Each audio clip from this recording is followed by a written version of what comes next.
Looking forward to that. Oops, I apologize. In fact, I didn't write really what I thought I was going to write at all. So we'll see if the things that the quotes that I selected have a lot of relevance as well. Anyway, my last caveat is that I didn't time this, so it might be a little long, so please get comfortable. And thanks in advance for listening. My whole life pinballs between the fat and the ashes. My saving grace is to make camp. I started writing this sermon on Fat Tuesday, one of my favorite days, the Tuesday of Mardi Gras and Carnival, of inversion and indulgence. It means large steins of beer and rolling pin donuts and a day to wear your feather boa, if you've got one. Tuesday is revelry, Wednesday is ashes. The fervor of celebration gives way to surrender. Be careful, folks, Lent is about to arrive. Dun, dun, dun, dun. Won't you join me for a little pinball game amidst the madness? In the spring of my monk year, nearly 10 years ago, it was Ash Wednesday, and I was asked to impose the ashes on our Grace North parishioners. I chose to adapt the more traditional text into something I could believe wholeheartedly. If I have the gall to stand there and rub schmutz on people's foreheads while invoking the Supreme, I got to stand behind those words, believing that I too will receive some kind of blessing. So with each sooty swipe, I recited, "Beloved, you are a child of God and of this blessed earth. Receive this sign in the name of the Creator, the Destroyer, the Eternal. Know that you come from dust, and to dust you shall return." It is this precise arc from Fat Tuesday into Ash Wednesday, from creation into destruction, that encompasses the human experience. It's all right there in the crisscrossed ashen rub. The line leaving Mardi Gras congas straight into dirt. We have and we have not. We receive and we lose. We blossom and then we get snipped. The whole of life teems there in the greasy middle, a slippery merge of both directions as far as the eye can see. This way abundance, that way absence, trains whistling away into night, down tracks so long they circle back and bend into infinite. My whole life pinballs between the fat and the ashes. My saving grace is to make camp. During my monastic year, quite a bit of static cling grew up between the fat and the ashes inside me. Both aspects run deep, the hedonist and the monk. I'd taken a vow of poverty, yet I seem to be wired for multitudes. Sometimes I think I do better when those wires are coated in selective television, pedicures, and the occasional 2 cheeseburger meal. What can I say? I'm a product of my surroundings. It's a hedonist's world, and I won't deny I let its pleasures carry me. As a monk, it was easier to live with less when I remembered there was an endpoint. The truth is, by that last month, I wanted my salary back. I'd grown used to a life, which included cross-country travel to family, treating friends to lunch, occasional therapy shopping or lattes. There's also a tremendous blessing in knowing how you're gonna pay the bills and not counting every penny that passes from your pocket, because that's what that year was, tight. For 12 months, I purchased almost nothing. The only meals eaten out were the ones someone else paid for. I saw no movie, went to no concerts or shows, visited the pub only once after a day-long hike up Sweeney Ridge, and never did I step into a store to buy clothes or shoes or anything else I didn't absolutely need. Plus, given the amount of crap I already had, I didn't need much. My household was contained to one large bedroom suite and some attic boxes. Yet the stuff quotient still left me stuffed. I longed for the super simple, single-bedded cell, preferably like the one I once had in the south of France, with a little wrought iron balcony overlooking an unassuming courtyard. You see, even my monastic fantasies of sparse living quarters include sunlit baguette and cheese for breakfast. What's a person to do with this combo? On the far side of monkhood, I've come to accept that indulgences have a place in my life, and I see them for what they are: comfort, coping, coups. And frankly, that's okay. It's fine if I choose to soothe my disoriented self with Buffy the Vampire Slayer during the final week of my monastic year. And if hospice work one day brings death so close I can literally smell nothing else, then who gives a flock if I eat mac and cheese or ice cream for dinner? I'm gonna eat that shit because it tastes good and it'll give me something that eating a Mediterranean salad won't. Salad will give me something else I need another day. As the wise author, contemplative, and liturgist Cole Arthur Riley tells me, I cannot see the face of God by rejecting my own. Amen. And let's just put a point on this paradox.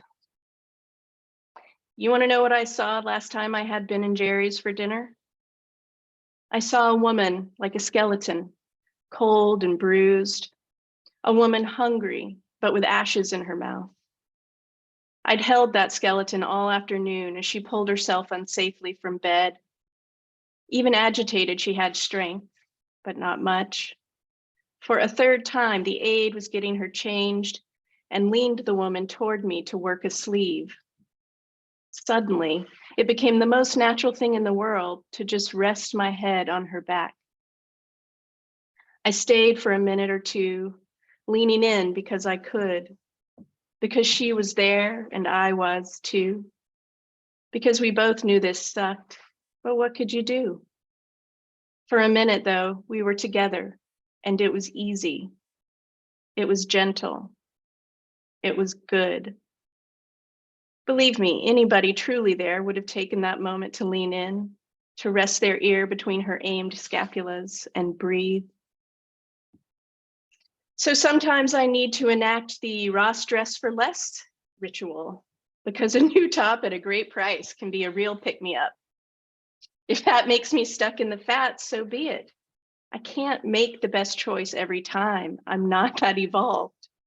You stare down death every day and try not to order the burger and fries. Please. I left the Melt in Burlingame yesterday simply because their shake machine was broken and I needed to go all the way.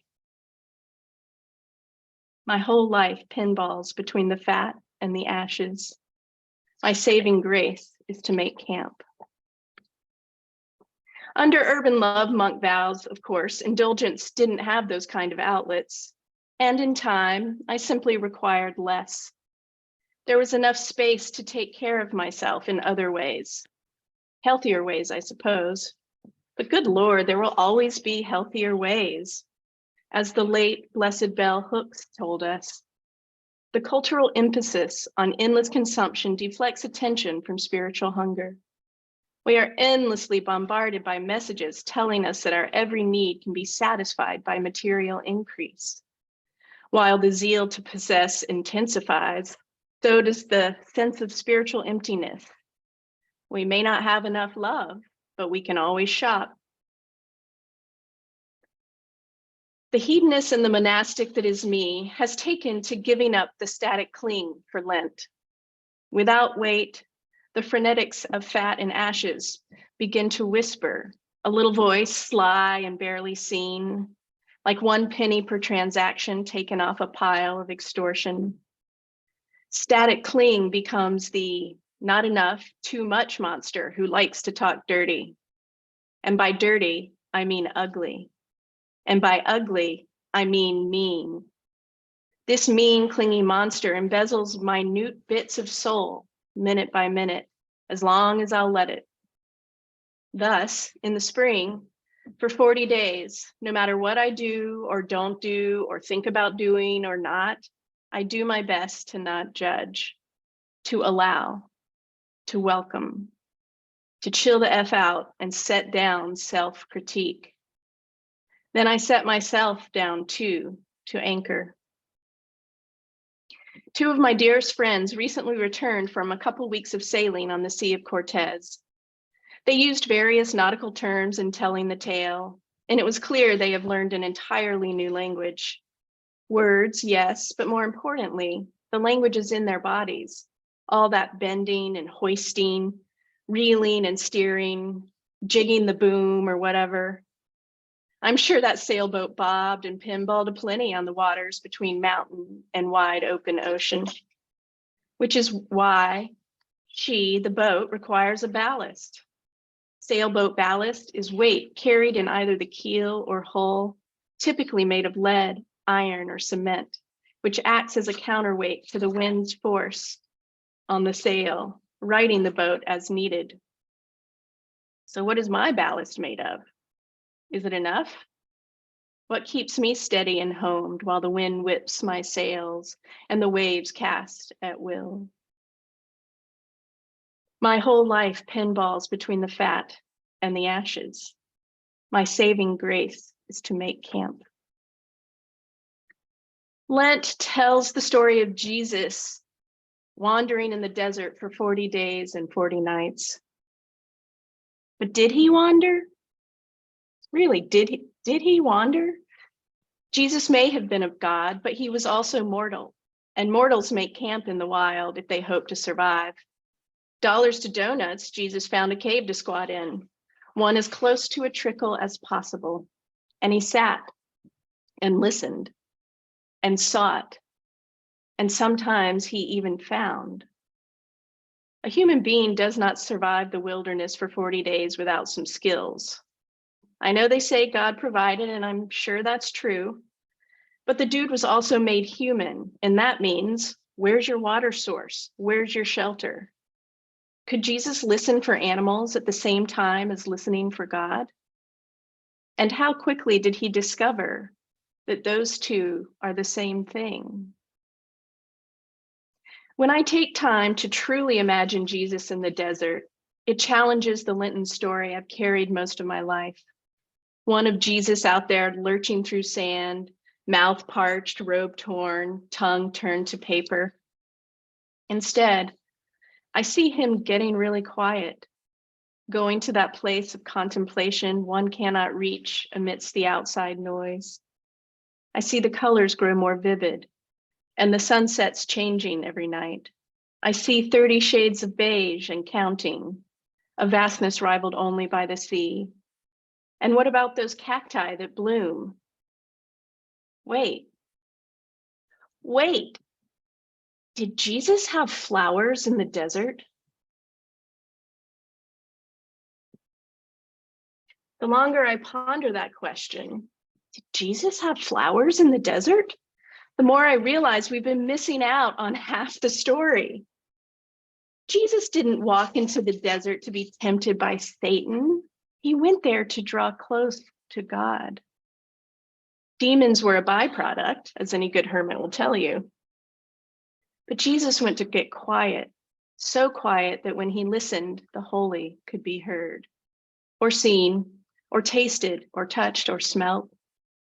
Jesus walked into the desert to find the face of Yahweh as his own. Trial was not the only thing Jesus faced there. Beauty was also there, preparing him for ministry. As it turns out, the Judean desert is beautiful. For example, listen to this one little list of common birds found there. Fan-tailed raven, blackstart, Tristram's starling, apus, hirundo, Arabian babbler, wheat ear, sand partridge. The desert is actually teeming with life. We tend to think only of its discomforts. It is unbearable in our mind's eye.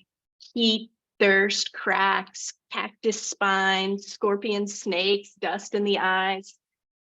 These all point to unpleasant sensations in the body, not to mention the vast existential scorn.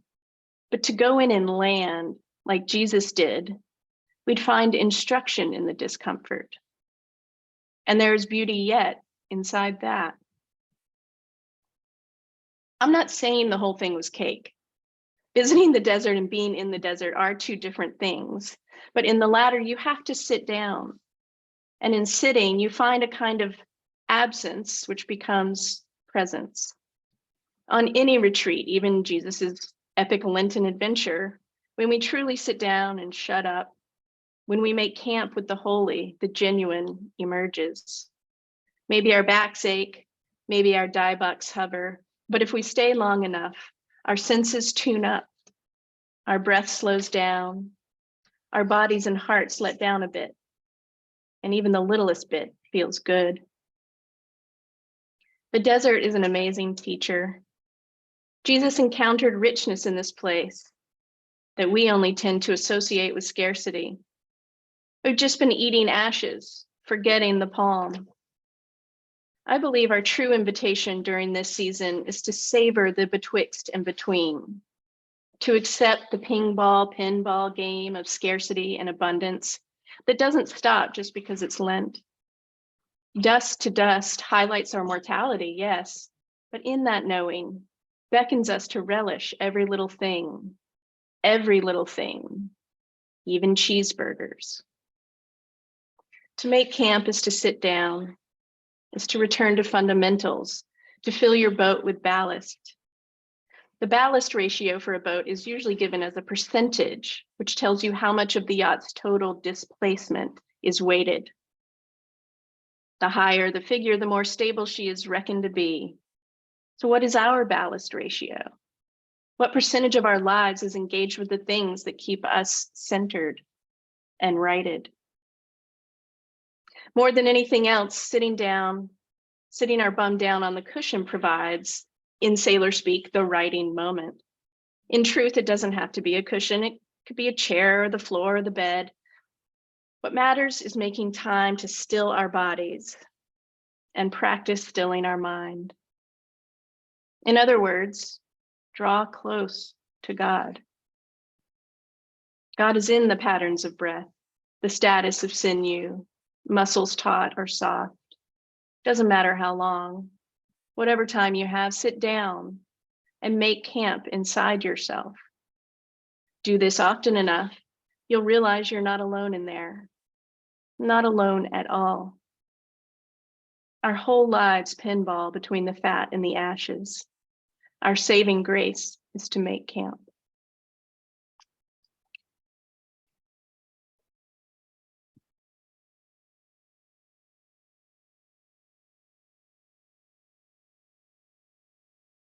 Thanks for listening.